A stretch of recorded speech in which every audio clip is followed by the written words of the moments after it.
Hey, White Sox fans! It is the improv edition of Sox Populi. We like to call it Sox Pop, derived from the Latin. It is the Mothership podcast. I think I had the number wrong last time because, I was gone for a while. So don't blame me for not keeping up.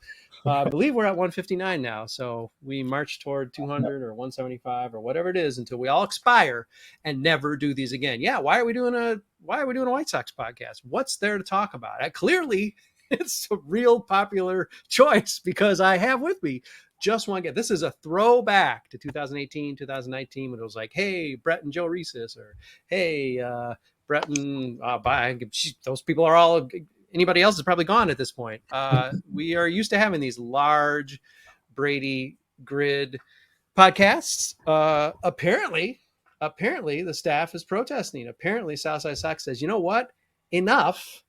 I don't care if the delightful and charming host Brett Ballantini is on this podcast or the clever, fun, sometimes smiling, not always, Brian O'Neill is on this podcast. I'm just not going to show up. So, hey, to heck with you guys. We're just doing it. It's me and Brian, hardcore, probably 15-minute long podcast. But hey, we want to do one for the day off.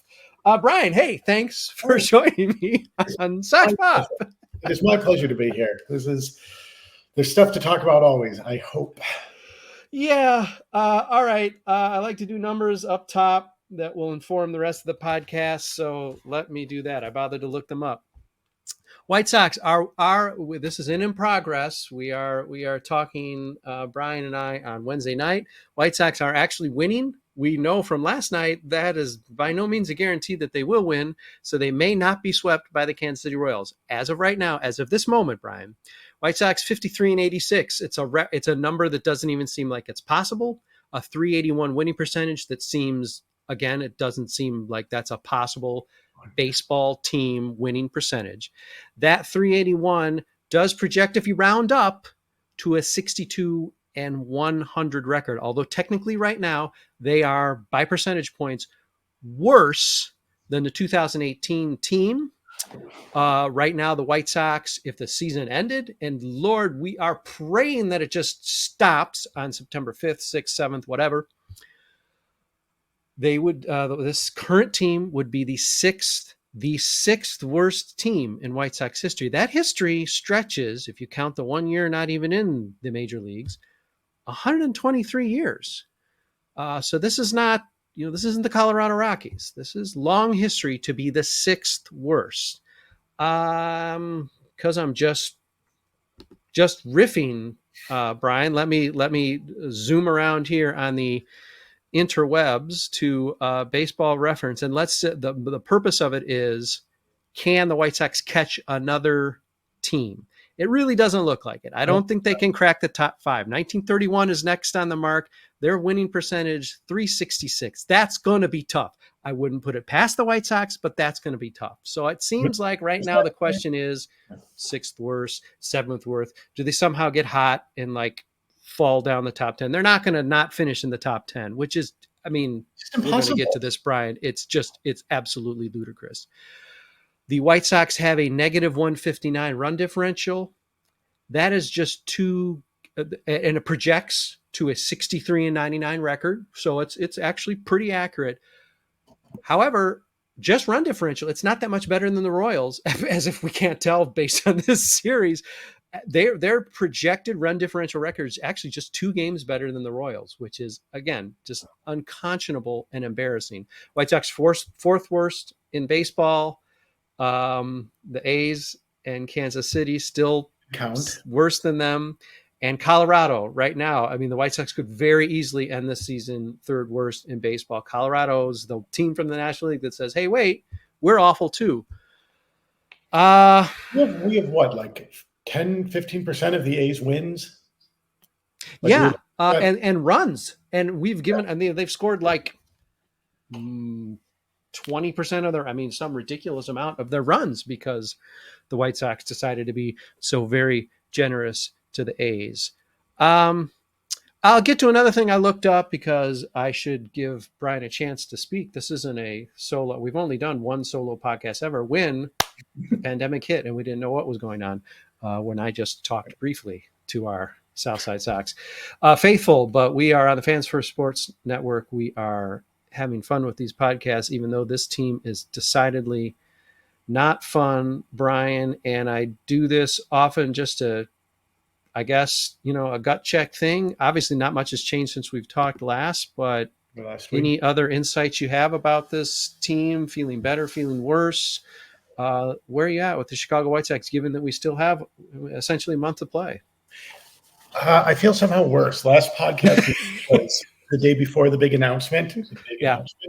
And, I know Chris Getz is a company man. I know he's a yes man. He's a kid. I can say that. He's 35. Yeah. I'm older than that. I can still say he's a kid. He's gotten a big job that he doesn't have the feet size to fill the shoes. But the idea that he just said, Grifol is the manager next year. He's our guy next year. Like, no matter what. Like, to back yourself into that corner is such a rookie corporate mistake that it drove me insane. Like, say, hey, we love the job he's doing. Every single question he asked was, I'm going to look into it. I'm going to look into it. We got to think about that, which, by the way, you should have thought about some of this stuff beforehand. But that was the one thing that he was definitive on. And it's absurd.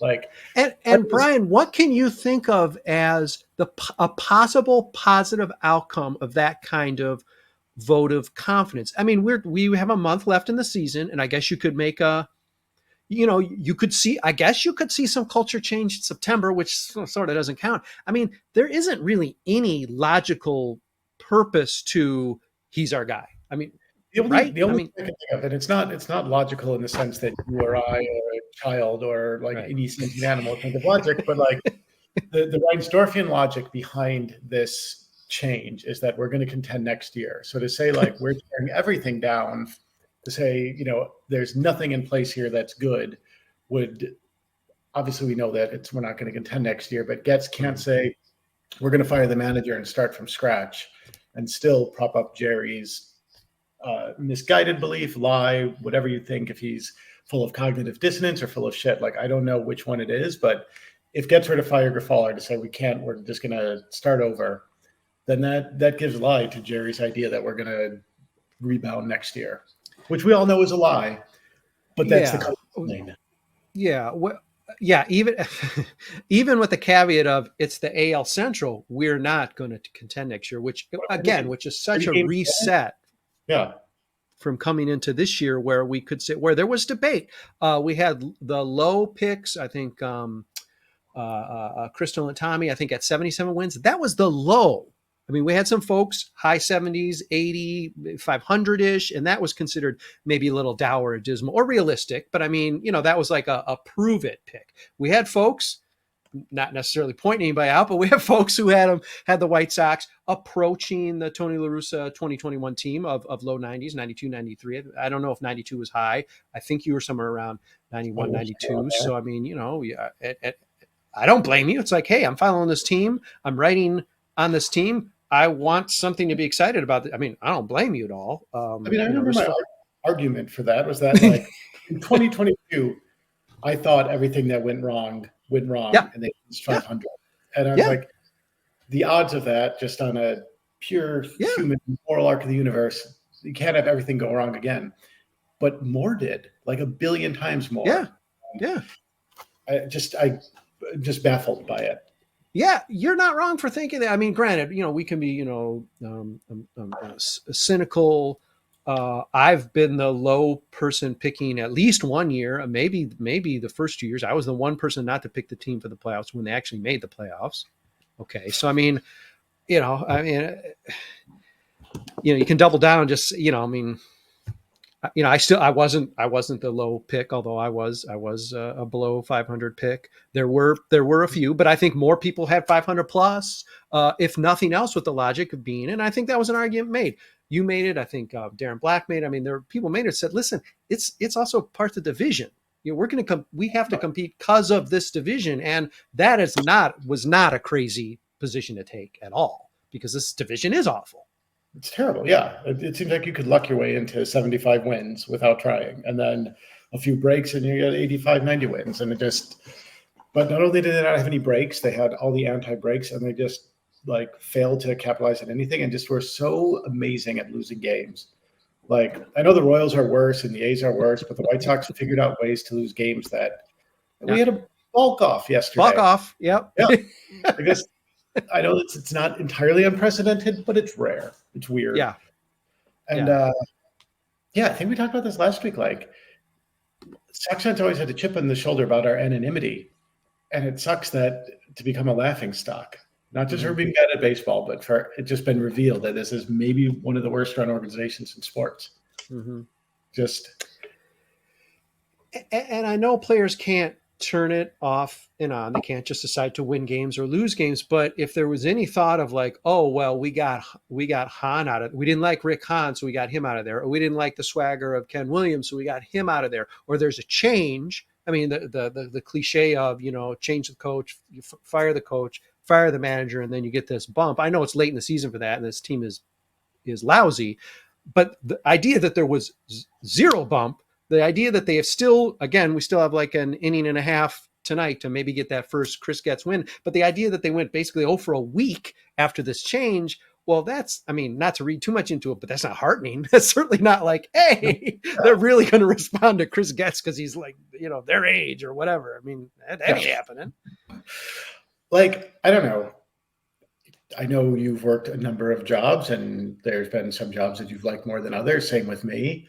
And we sometimes forget that ball players are humans, and they're just like, why am I busting my hump for this thing that doesn't matter? And of course, they're athletes. They have pride. They want to do the best. I don't think anyone's just going up there with like the bat on their shoulder and just throwing it thing. But like, it affects you. It impacts you. It impacts your preparation. It impacts your passion for the job. And like, I sometimes have, I've worked jobs that I didn't like where I couldn't write copy for ads, which is the easiest thing in the world, like, because I didn't care about it.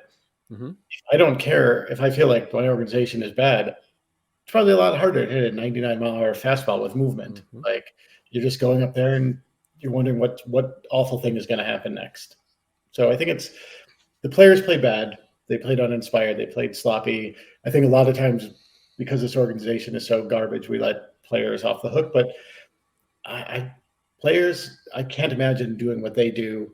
I can imagine making better choices than hiring Chris Getz. So, yeah, before we take our break, I was going to jump to a break, but let's jump on that because we saw Lance Lynn get traded, and there was a bump in his performance. I think Lucas maybe had one good game before he tanked a season or whatever. Generally, the guys, at least in the immediate aftermath of the trade deadline being traded, did well. And the immediate response from everybody is, and believe me, I want to vote for this, but I'm going to be a little cynical about it here, of like, oh well, look, now Lance Lynn's got coaching, so he's good. They unlock something. You can take that the other way, and I'm curious to know how you feel about it, Brian. You can take it the other way and say, these guys didn't. I mean, obviously, Lance Lynn doesn't want to play his way out of the league. He wants to get another contract. He wants to make millions. He wants to contribute. He wants to, be in the Hall of Fame. Whatever. Okay. I mean, I'm sure the guy's got pride for him. Not picking on Lance, but I mean, he's the guy who I probably had the most dramatic turnaround because he was god awful this year for the White Sox. And this assumption of, oh, well, hey, he's in a winning organization now, so he cares now, or they're getting the best. I mean, clearly the defense, I'm sure, is for the Dodgers is better than the White Sox defense. The vibes are better. You're in a pennant race. You're leading a division, so it's like, hey, I better keep up with these guys instead of go out and throw batting practice. But the automatic notion of, well, clearly, this is just another indictment of the White Sox. I'm not sure. This could be a chicken and egg argument, but it could also be, part of the reason why the White Sox are pushing 100 wins is because Lance Lynn was dog food all season long. And I'm not sure it's because, Ethan Katz didn't, help him out. That could very well be it. And I'm not dismissing that. But the notion that it's automatically, well, this is just another indictment of the White Sox, I'm not sure is true either. I wonder what your thoughts might be on that. No, that's a great point. And you're right. Like, it's chicken and the egg. I think it's really hard to unravel what it is, everything. But I don't know. Maybe it's not an indictment of the White Sox as much as I'm trying to figure out how to word this. Like, that Lynn, just because he didn't want to pitch here doesn't mean he shouldn't have pitched here. And that it sucks that enough players who were not happy with the organization still didn't do the job that they were paid to do. And I know that makes me sound like the most curmudgeonly guy in the world. And I don't want to back myself into that corner. Yeah. But yeah, at some point it's self-fulfilling. It becomes this cycle. And yeah, like I would have much rather see Lynn care, but he didn't give this last year other than kind of personal pride, and it shows. And yeah, maybe I don't even know if it's necessarily like the White Sox are the White Sox, so Lynn couldn't pitch well here, but maybe he just got an emotional bump playing in games that mattered. Games hadn't mattered since May. We knew the season was over by the end of April. If I'm going to pick a side, I am going to pick against the White Sox. But the notion that it's like this 100%, oh, well, God, clearly he's on the Dodgers now, so of course he's going to pitch well. They unlocked him. They saw into a soul. Oh, bull crap. Come on. Yeah, that's nuts. You know, I mean, I'm still going to be more anti-Sox than I am like, well, I'm not a company man here on this, but the stuff we heard immediately was like, well, of course he's pitching great again. He has oxygen now. It's like, come on. The Dodgers coach is like, hey, have you tried throwing better? And he's like, yeah, didn't even think about that. Hey, lads, don't worry about the salads. Just pitch. Oh my God, that's such a weight off of my shoulders. Oh, geez. The announcer won't pick on me anymore. All right, Brian, let's take a quick break. Let's get out of the way.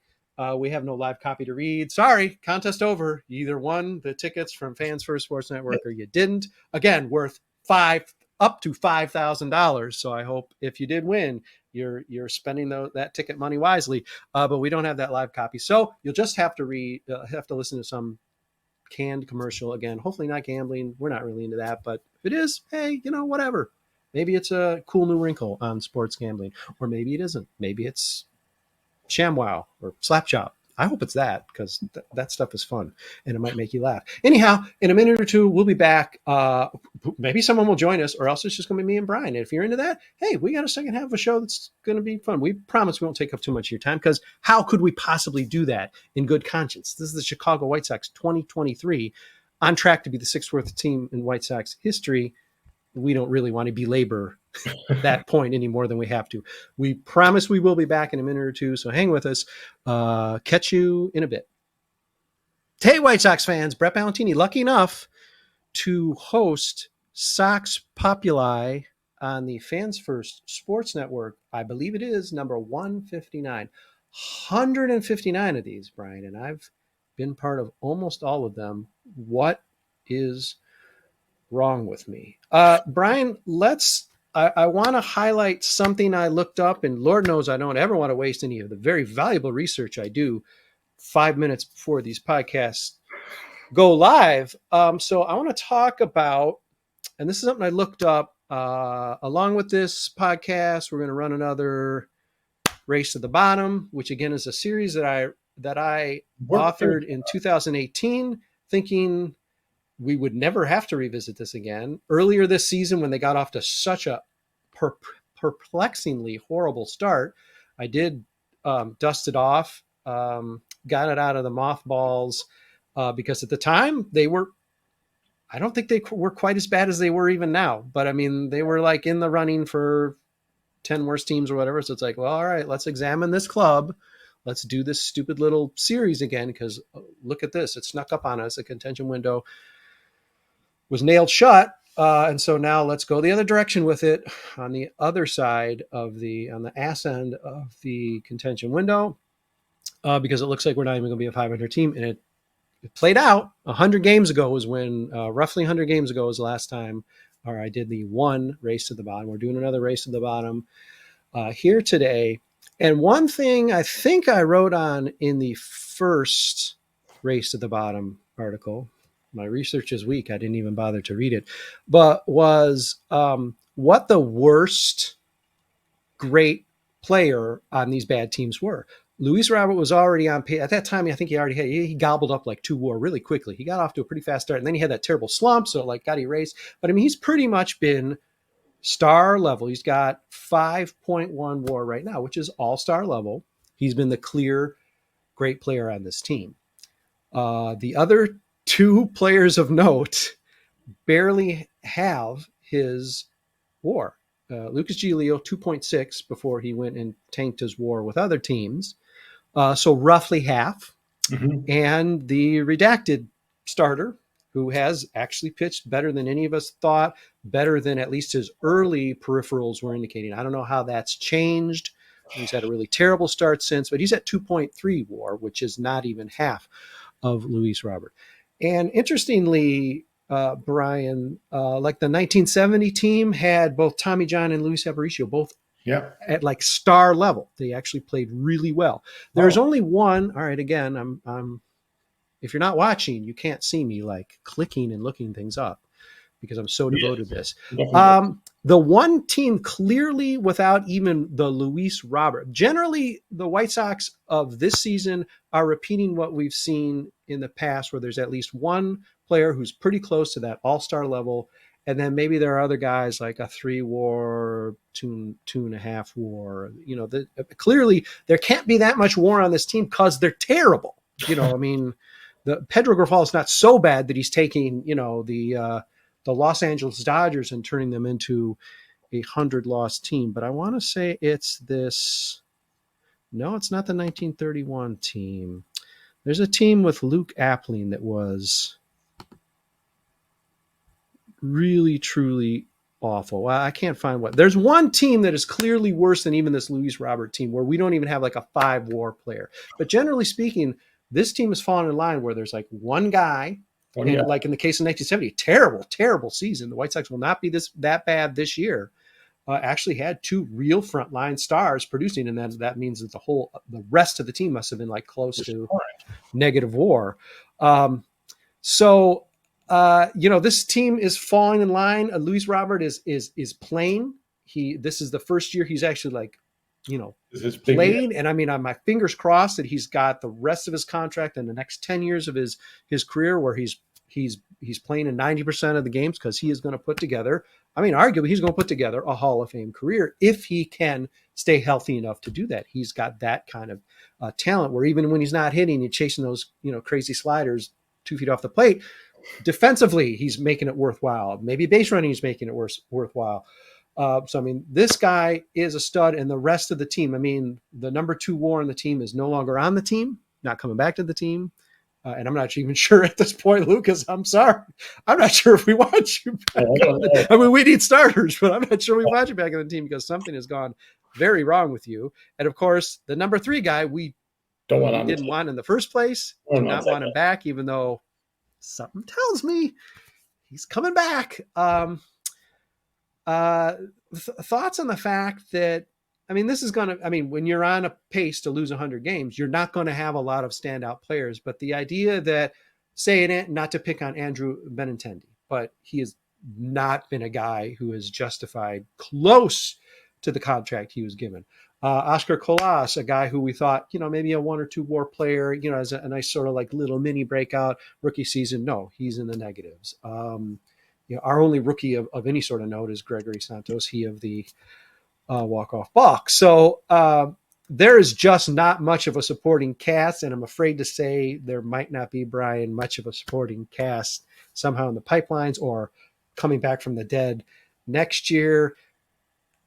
How do you assess this roster? Are there hidden gems that I'm missing on that could really, again, crack out of the crypt for 2024 and make this team surprisingly competitive in a division that we know, again, will be lousy? Obviously I want, Sosa's showing some flashes. Colossus not. That just he's been worse than most of the other players. I want to keep thinking, well, yeah, Tim's going to bounce back. Aloy's going to bounce back. These guys are, but no, I don't really have any hope. If I was asleep for 2023, I still might, because I still might have had a little tiny hope that I had at the beginning of this year. But no, it's beating it out of me. I've been around for enough that I should have done so before, but this just did. There's Montgomery in the minors. There are guys who still might be a couple years away, but I just don't have any faith, unfortunately, that they're going to. It just doesn't seem right. I don't know. I also have the U.S. Open on, and I don't know if you follow tennis at all, but Alcaraz is this guy. A couple years ago, he came up. Everyone's like, he's going to be the next great player, and he actually is.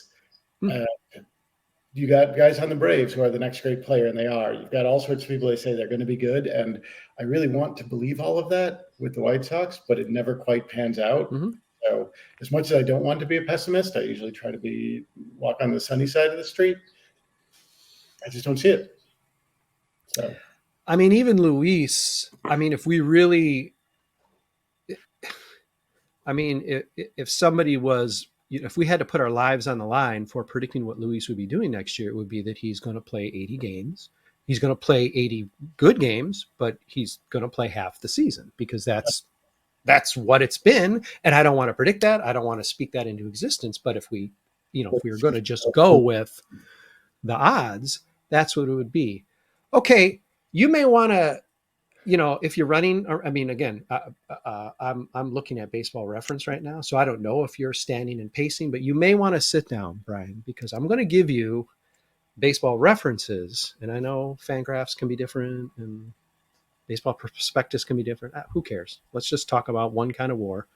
I'd like to pick the one that like makes the Sox look best, but I don't think there is one that makes them look good at all. So let me just run down our top 10. Again, you may want to be seated or pour a very stiff drink. Jake Berger's number 4. Jake Berger's no longer on the White Sox. Now come back to the White Sox. Gregory Santos. So, I mean, there's two ways to look at this. Hey, a rookie is really making an impact. And then you can also say, oh my God, a rookie reliever who was not even a lock to make the opening day roster. What, was he even on the opening day roster? I mean, I know he was up very early. Was he on the opening day? I don't know. 1.4, he's fifth on this team in WAR. A reliever, not even playing he's in the closer role now. Not, he's been maybe a setup guy, not even in a significant leverage circumstance. Brian, number 6 in WAR on the Chicago White Sox in 2023 is Jesse Schultens. But to be fair, tied with him is Andrew Vaughn, who we heard was going to be just a simple switch. Jose Abreu goes to Houston, sliding Andrew Vaughn at his natural position, the diminutive first baseman. I mean, again, he's taller than me, so I'm not taunting him, but for a first baseman, he's a little guy. And I'm not saying he should have caught Tim Anderson's errant throw that led to a loss yesterday against Kansas City, but other first basemen would have caught that ball. Dylan Cease also tied. So Jesse Schultens, Andrew Vaughn, and Dylan Cease, runner-up to Cy Young in 2022, 1.0 WAR. Not even a regular, that doesn't even qualify him as a regular starter this year. Michael Kopech, who may not even be starting for the rest of the season, and that may actually be a good thing because he's walking 17 people a game, is 9th on the team at 0.9 WAR. Now we don't even have the 1 WAR level. Kendall Graveman, long gone. He's 10th on the team. Elvis Andrus, who should not be on this team, is 11th on the team at 0.7 WAR. And one of the Rick Hahn's last triumph, Touki Toussaint, 0.7 WAR, 12th on the team. 12th on the team. So ahead of all our catchers, ahead of our DH, ahead of all our other outfielders, ahead of our shortstop, ahead of our third baseman. I mean, this is... It doesn't make any sense. This is grim. It is grim. And it's so grim, I apologize. I'm going to let you wrap this up. I need to jump. Okay, fair enough. It's just been broken my heart, but... Hey, everybody. We've had fun. We'll do another podcast at some point. Brian's got a dash. Who could blame him? We'll be doing number 160 at some point. But thank you for spending some of this off day with us. Brian, thanks for taking some time out to talk about all of this stuff. And we are dashing, but again, we'll be back sooner than you think. You'd think 2024. No, we'll be back sooner than that. We'll be talking to you at some point.